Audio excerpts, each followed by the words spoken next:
Hello viewers, আসসালামু আলাইকুম। আমি মমতাজ কুকিং ফুড থেকে বলছি। আশা করি আপনারা যেখানে আছেন, দেশ বা দেশের বাইরে, সবাই ভালো আছেন। আমি আলহামদুলিল্লাহ আল্লাহর অশেষ মেহেরবানিতে ভালো আছি। পুরনো বছর শেষে নতুন বছরের শুরুতে শীতের সবজি রেসিপি আমি আপনাদের জন্য নিয়ে এসেছি। চলুন তাহলে কি কি সবজি নিয়েছি রান্নাটা করার জন্য। এখানে আমি ফুলকপি নিয়েছি, সিম নিয়েছি, গাজর, টমেটো, নতুন আলু, ব্রোকলি, পেঁপে, তারপরে মিষ্টি কুমড়ো। চলুন তাহলে এই রেসিপিটা কিভাবে রান্না করি আপনাদেরকে দেখিয়ে দেই।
গেল পুরানো বছর শেষে নতুন বছর শুরুতে শীতের সবজি রেসিপি।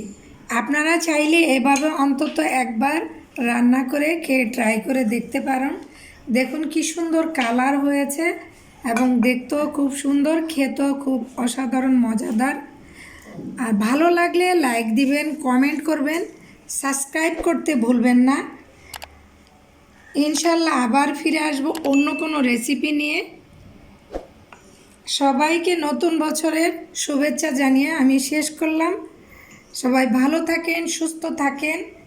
ইনশাল্লাহ আবার ফিরে আসবো অন্য কোনো রেসিপি নিয়ে। আল্লাহ হাফেজ, আসসালামু আলাইকুম।